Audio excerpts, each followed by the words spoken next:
Memory primarily, I think, looks like there the head of the foil got corrupted, no issue, but primarily this is we go over the memory. The primary purpose of the memory is basically to store and retrieve the read data during the execution.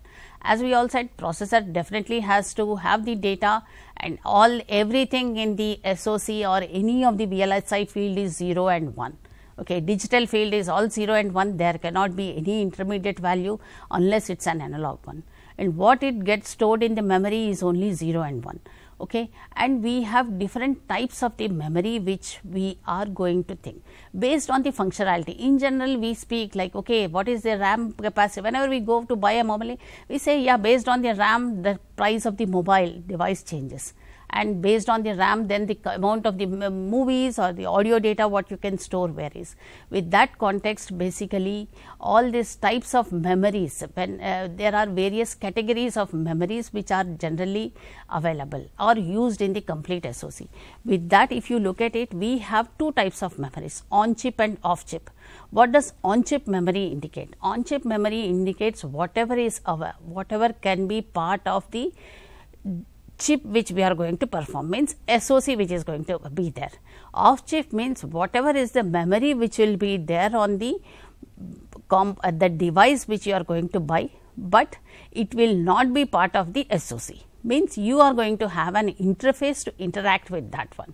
Okay, that is what is called off chip memory and on chip memory.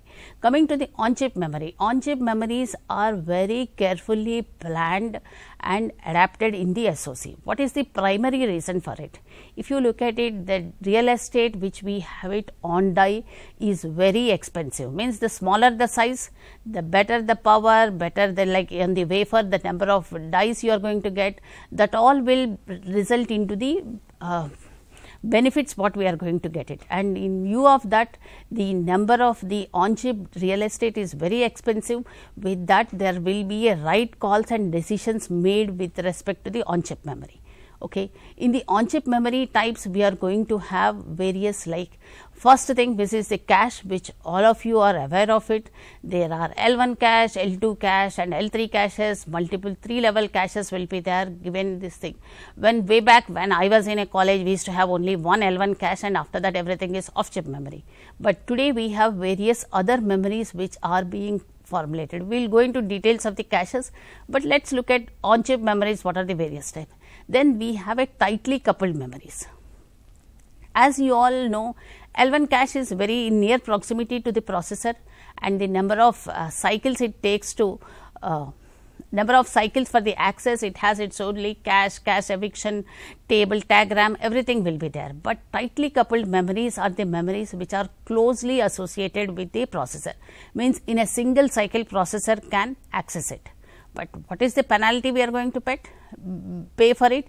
It is going to be expensive, and the more the memory you put it, the area will be more, the power will be more. In that context, usually there will be tightly coupled memories, but not of bigger size. But next one, what we have, next type of memory, if we move on, it is on the fuses. What does the fuse primarily indicate? Basically, there is a difference, fuse and ROM.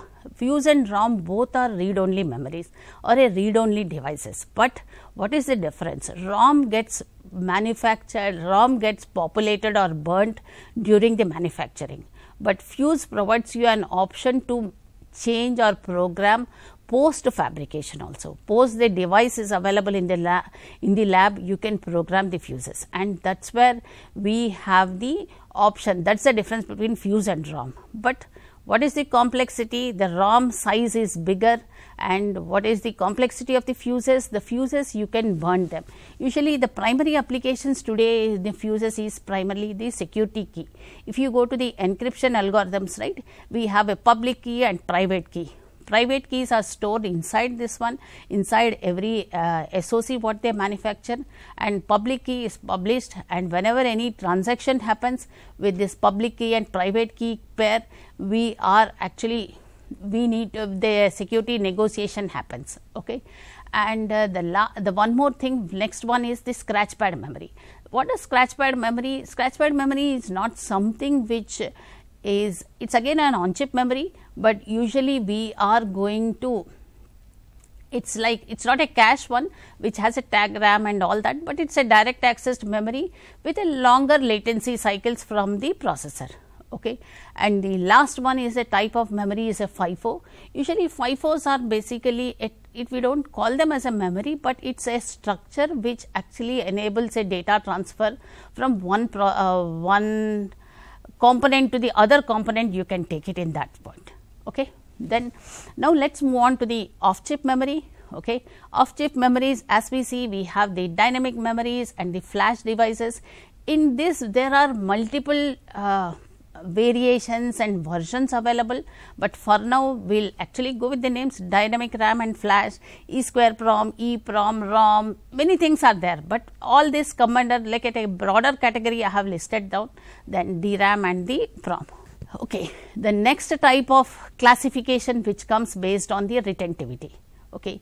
Usually when we look at the memories which we have ROM once burnt, we cannot change it. As all of you know, ROM is burnt during the fabrication and we cannot change, and all the boot code or the initial code which we want to put it, that will be part of the ROM. Then comes the random access memory. What is the random access memory? These are also memory types which store the data ones and zeros only, but that data will be, that data we are going to access it and will be there only as long as the device is enabled with the power. When you power up the device, the RAM is going to have the data, and there is the moment the power is lost, the RAM data will be lost.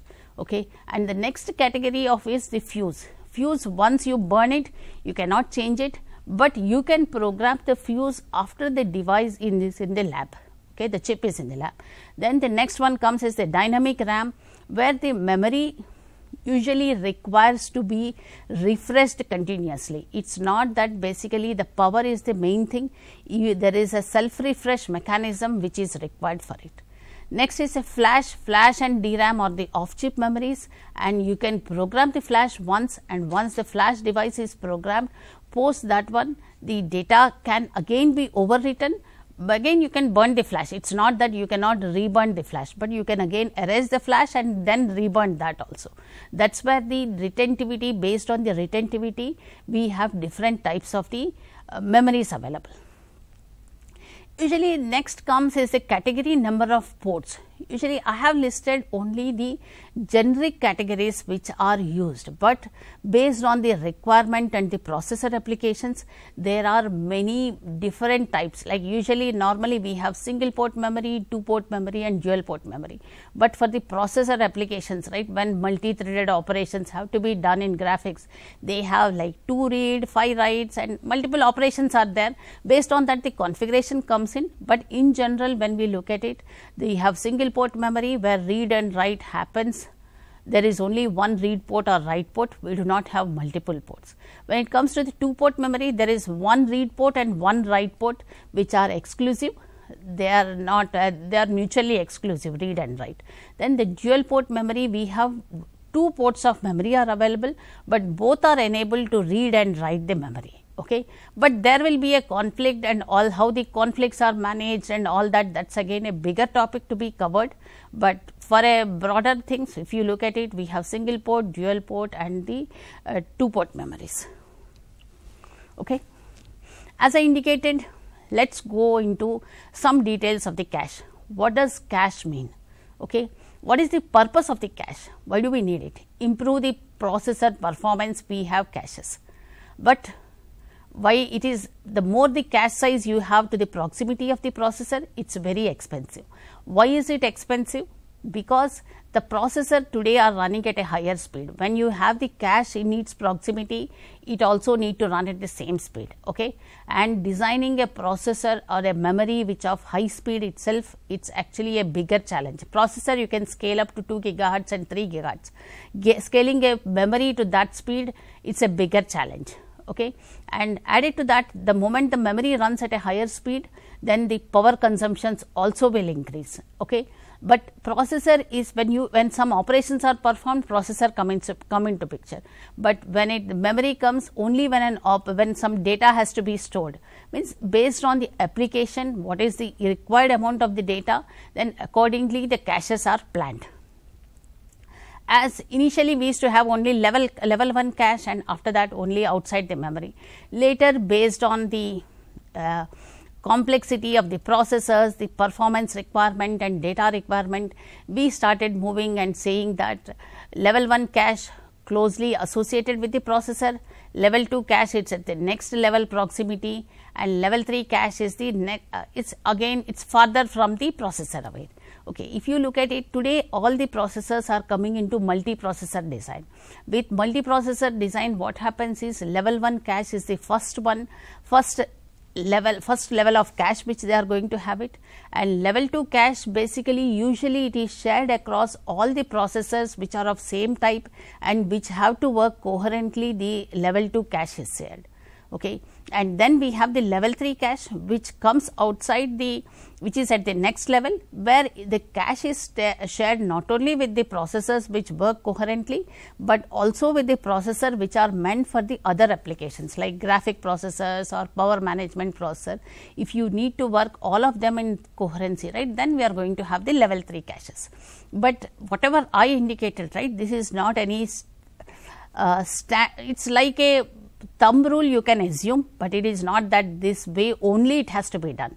Every implementation or every SOC have a different implementation, different architectures, but it is a general thumb rule. This is what we usually follow. Okay, and as you look at the pyramid, whatever I presented, it has the CPU registers, L1 cache, L3 cache, then the main memory and the CPU storage. With this one, the cache, usually as all of you know, cache will have its own cache table, the tagram will be there, and the first primary hit will happen to based on the level 1, level 2, level 3, and it goes, and finally once the data is fetched, it will be there into the memory, it will be loaded into the L1 cache, then there will be once the cache full happens, then basically we have to get a cache, the next block of the data, cache line fetch, then we are going to evict it. How the eviction happens, we are going to have a LRU algorithms, and multiple algorithms are there, but usually LRU is the most prominent one used. And there will be like, if every time the program, usually what is the efficiency, why do we need the efficiency comes into picture. If a more frequently used code is loaded into the processor, into the cache, that is where the performance improves. But every time if the processor has to go all along and fetch from the off chip and then perform an operation, okay, first we have fetched it, next time again set of the data you are going to fetch it and then keep it. But every time if you have to replace it, then there is certain amount of cache line prediction will be done based on the application, and accordingly the cache sizes will be decided. Then the next memory type, which is of off chip type, which I thought we will go over, is the DRAM, the dynamic RAM, and usually earlier it is actually a synchronous DRAM. From the SOC, it's actually there is a specific interface which we call it as SDRAM interface, DDR interface.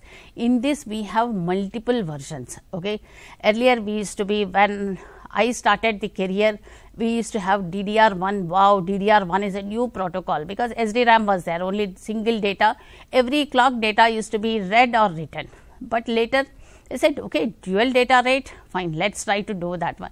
Then that was one improvement. With all this thing, right, today we are at DDR5, means the performance, or it has the performance or the memory transfer requirements also have increased. Okay, that is the primary reason. There is a, like if you go into DDR1, there are multiple, the way the data transfer, the banks are activated, the pre-charge happens, the self refresh for everything, right. From one version to other version of the DDR, there are enhancements. What is the primary intent of this one? Improve the data transfer and also reduce the power consumption. With these two motto, there have been never there is a stop to anything. There will be a refinement, everything can be made better than the previous version, and that is where we start inventing, and there are new definitions and products available. Today DDR5 is the major one, which actually supports 5600 Mbps per second is the data transfer. Okay. And in these DRAMs, basically they are off chip, but data integrity also has to be ensured. How do we ensure the data integrity?